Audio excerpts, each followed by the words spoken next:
on a daily basis, I wanted drugs. You know, it was like right after school, I needed to go get something, just a different drug, just to try it out.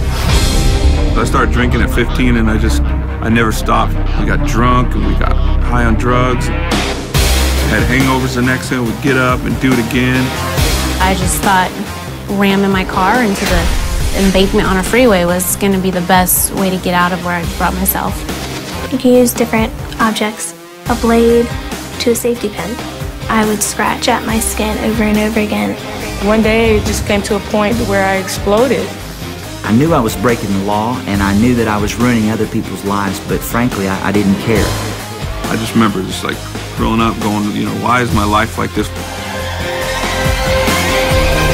I'd be miserable, you know, just be empty inside. Watching my mom cry and just seeing that, man, she really wanted me to change. I really had no feelings anymore. It was kind of like, well, too bad if my mom cries, she cries. And when I thought about that, I was like, what's wrong with me? Like, I've gone cold-hearted. The pastor, he's like, you know, if you hang out with Christ and talk to him, and then all the stuff in your life will start to fall away one by one. It's his job to get rid of it. I just said to myself, you know what? I'm tired of having last times, and I'm tired of feeling awful. I'm tired of being tired of myself. I didn't like myself, so I didn't want to like others. And I just thought, Lord, if there's any help.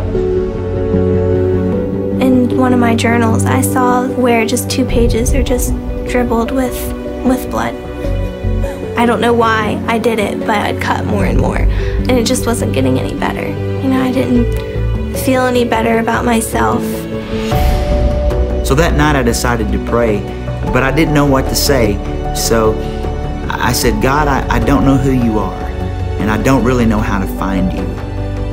But if you're God and you're there, maybe you can find me.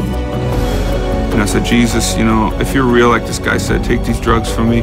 And I just said, show me.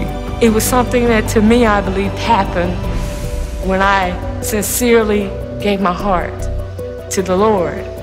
I was able to be real, to be genuine with him about the hurt I was dealing with. And I knew that Jesus was God, and I knew that he was the way, the truth, and the life.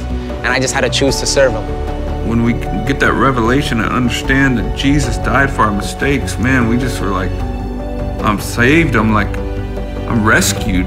I just told the Lord, I don't want me anymore. I need you, Lord. I want you to change me and make me new. When I came to Jesus, all I had to bring him was junk. I needed to ask for forgiveness. I needed to repent of my sins and turn the other way and be open to what God wanted to do.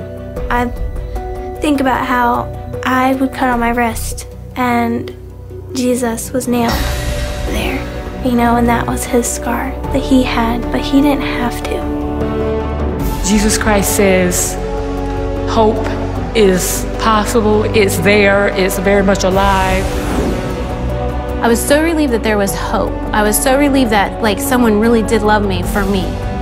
There's no words that can describe the peace and the contentment. God's been consistent and he's been faithful. And it makes me love him today more than I ever have. God proved to me that he hears the heart cry of desperate people, regardless of where they are.